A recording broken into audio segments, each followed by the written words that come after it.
Hi, everyone. If you're clicking on green today, that means that you're ready to take a look at your midterm. A lot of what you're going to be seeing in your midterm document, and you're probably wondering, where did you find this document? Um, in theory, this document should be in your student portfolio. Remember, that is a shared or shared folder between me and you, and it should be labeled first quarter midterm 3P learning assessment, something along those lines. It should at least be labeled first quarter midterm. I'm going to pause for a second. If you don't have that in your folder, one way that you can get it is if you go to our class website and you go to unit resources, you're going to see something called assessment support. Okay. If you click on the 3Ps learning assessment document, you can click on that and make a copy and make sure that that gets put into your student portfolio. Going back to the document is our main discussion for this support video today. Hopefully what you're seeing in front of me looks very, very familiar as to what we do every single week. One of the things that I put on this document that is also located when you click on this document too, so you may want to access this even if you have your own personal one that you're writing on in front of you, because the main document that can be copied, I've also put as a comment all of the different things that could be proven as evidence for participation throughout our midterm.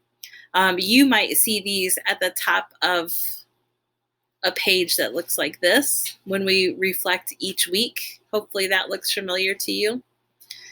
But I put them also in the commentary along the side here. So one of the things that I'm going to ask you to do is to do what we do every single week. So instead of actually doing a paper for Monday, we're actually going to be typing on our own document.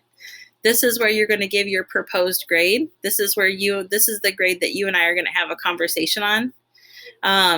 This is your reflection based on that grade. Why do you propose that grade? And then as you are giving that why, I'd like for you to think about any type of evidence that can support that reflection. So for some of you, you might be posting or linking some of these things that are happening in here. I want you to really think honestly. I want you to really think critically about what it means to exceed, what it means to be regular, what it means to be sometimes, and what it means to be rarely. I would say one of the things I've noticed on the sheets that you provide is that a lot of times you give yourself an A, and your justification is, I've done everything Mrs. Bonner has said. Well, when we look at the word exceeds, we want to go above and beyond what I am saying.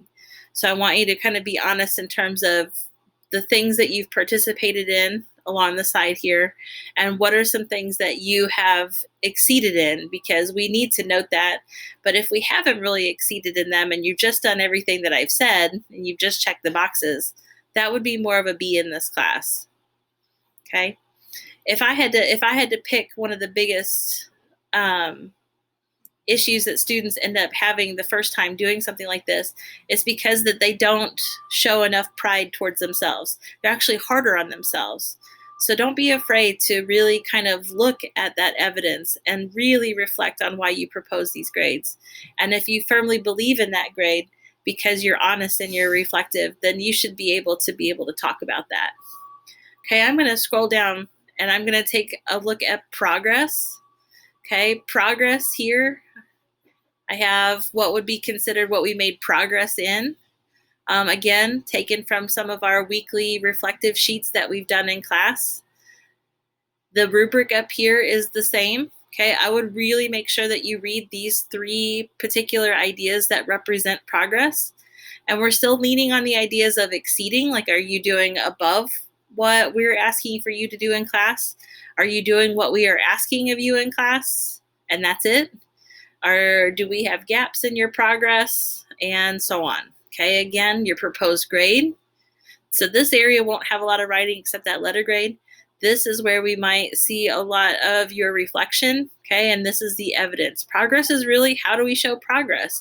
How do we show strength? How are you learning from the things that we're doing in class?